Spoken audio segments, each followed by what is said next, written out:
오해일까 속설일까? 진실일까 거짓일까? 거짓 판치는 정보 전염병의 시대. 바르게 알고 건강하게 먹자. 무엇이든 팩트 체크. 네, 팩트 체크 첫 번째 주제는요. 의료 현장에서 활용되는 AI에 대한 내용입니다. 나이 들수록 흔해지는 질환 무릎 관절염. 관절 사이 연골이 닳아 통증과 움직임 제한을 일으키는데요.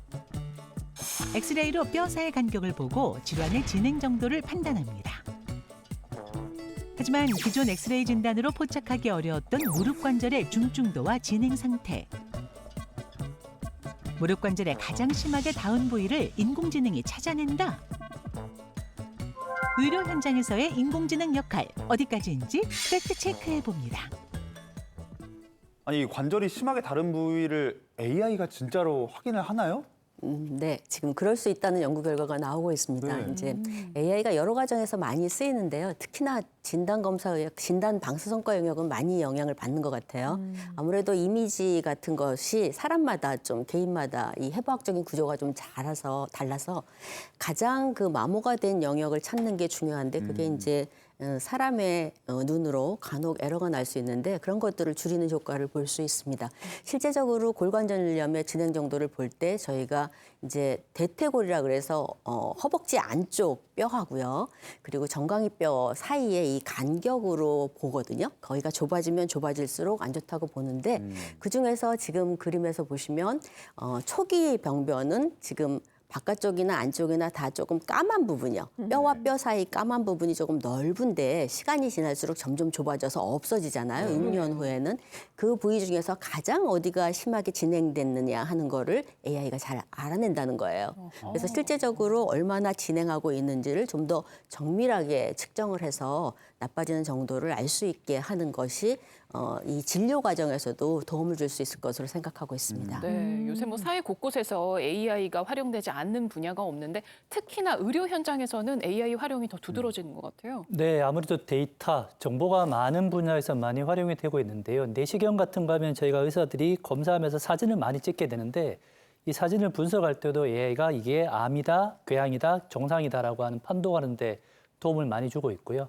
그다음에 앞서 말씀드린 것처럼 영상의학과 영역 CT나 이런 엑스레이 같은 걸 찍어서 여기서 암이 있거나 어떤 질환이 있을 때 찾아내는 것도 굉장히 효과적으로 하고 있습니다. 실제 의사협회 연구원에서 해봤더니만 판독 시간을 약 61%나 줄인다고 하니 굉장히 시간을 짧게 하면서 효율적으로 찾아낼 수 있지 않을까라고 개인적으로 생각을 하게 되고요.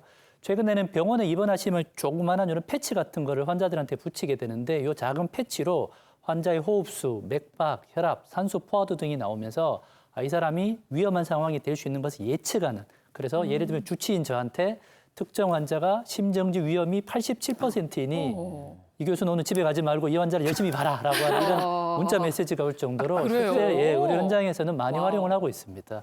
지금 말씀하시는 거 보니까 전반적인 얘기가 아니라 그 교수님이 실제로 좀 많이 활용을 하고 계신가 봐요. 네, 아무래도 AI가 발전을 하게 되면 사람들이 제일 무서워하는 병이 두 가지죠. 하나가 암이고 하나가 심혈관 질환이기 때문에 많이 활용이 되고 있는데요. 심혈관 질환은 검사나 예측이 좀 어렵습니다. 그러다 보니 건강검진에서 많이 하시는 망막 안저 촬영이라든가 특히 여성분들 유방암 촬영 많이 하시는데요. 유방암 촬영하시게 되면 유방에는 작은 혈관들이 보이는데 이거를 AI가 분석을 해서 이 사람의 특히 여성의 심혈관 질환 위험을 예측하는 그런 알고리즘도 만들어서 실제로 건강검진센터 많이 활용을 하고 있고요.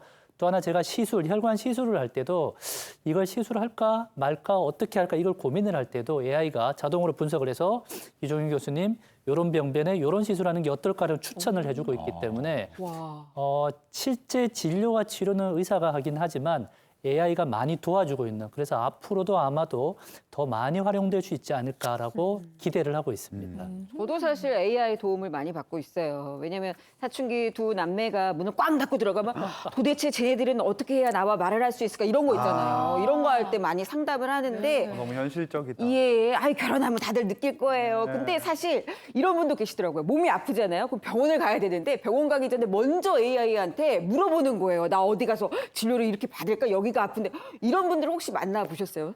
네, 실제적으로 그런 경우 좀 보게 되기는 하는데요. 이제 가까우니까요. 의사는 가깝지가 않고 그래서 그렇기도 하는데 이제 문제는 저희가 알고 있는 상식들의 상당수가 꼭 근거에 기반한 게 아닌 거가 있고요. 그래서 경우에 따라서 질문을 했을 때 어떤 증상에 대해서 정통적인 치료 방식이 아닌 다른 대중적인 치료 방식을 드리는데 그것이 그 환자에는 적절치 않은 때가 있는 거죠. 예를 들면 호흡에 문제가 있는 분들의 호흡 억제를 할 수 있는 그런 약을 권유한다든가 어떤 전통 그런 이 건강기능식품을 권유한다든가 이런 게 있을 수도 있고 임신한 경우에 임신할 때 쓰지 말아야 되는 약물을 권유할 수도 있고요.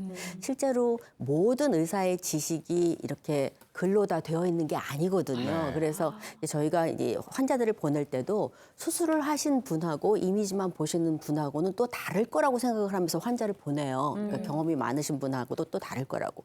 그래서 그런 부분이 다 반영이 되지 않기 때문에 오히려 위험할 수 있는 경우도 있고요.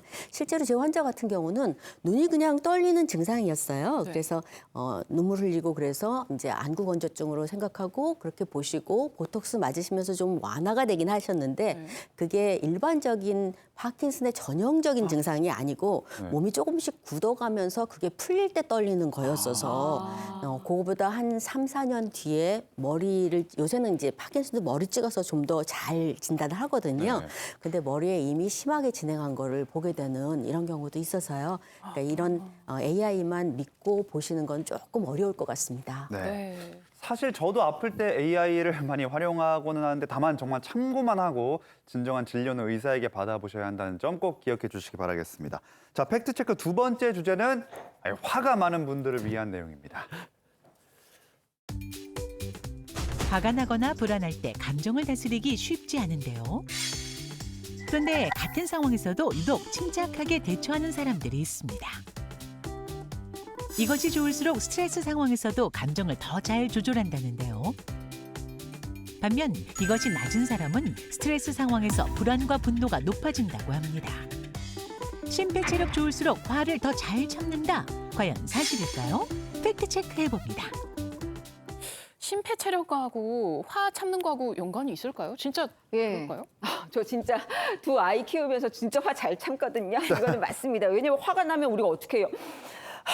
하고 숨을 깊게 내쉬잖아요. 심폐체력이 좋을수록 화도 잘 참아요. 옵니다. 네. 교수님? 정답은 O가 맞습니다. 네. 와. 사실 화가 많이 날 때 체력도 좋아야 되고 스트레칭도 하다 보면 화가 많이 풀리긴 하는데요.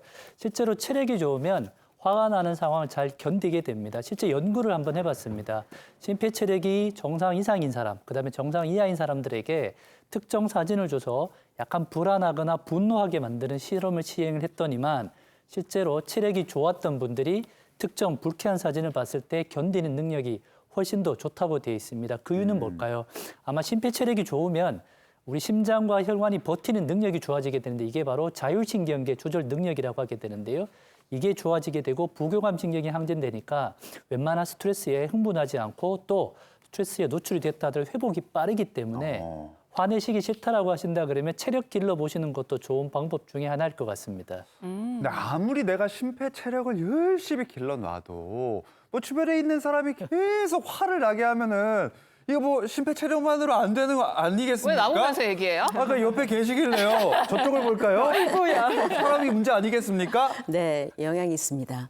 가장 가까운 사람, 매일 보는 사람과의 관계가 불편할 때는 아무래도 감정적으로 불편감이 있을 때 혈관이 조이고 조였다 풀렸다 조였다 풀렸다 하면서 혈행을 막게 되기 때문에 염증이 생기기도 쉽고 그래서 심뇌혈관뿐만 아니라 암의 위험도 높아진다고 알려져 있어요. 그래서 실제적으로는 사실 아주 나를 조금 힘들게 하는 사람이 한 명 늘어날수록 이런 위험이 1.5% 정도 노화의 위험이 증가한다는 그런 연구 결과도 있거든요. 사실 가장 가까운 가족은 꼭 마치 나라고 생각해서 다 이해하겠지 하고 그냥 건너뛰고 화를 내는 경우도 있는데 가까운 가족한테는 반드시 이렇게 어느 정도의 거리를 지키고 말도 조심해야 결과적으로 내 건강도 지킬 수 있겠습니다. 네, 스트레스 주는 사람이 있다고 우리 가서 손절만 하면서 살 수는 없습니다. 그냥 운동으로 풀어야죠. 심폐 기능을 기를 수 있는 운동 배워보겠습니다. 윤종희 선생님 다시 한번 모실게요. 예. 저분이 화가 많으신 분이라서요. 우리 이승현 아나운서의 화를 좀 그러게요. 풀어주십시오. 심폐를 더 튼튼하게 도와주세요. 네, 좋습니다. 그럼 우리 모두 이 스트레스를 날리기 위한 심폐 기능 운동을 한번 해볼 건데요. 네. 먼저 스케이트 런지라는 동작을 해보도록 하겠습니다.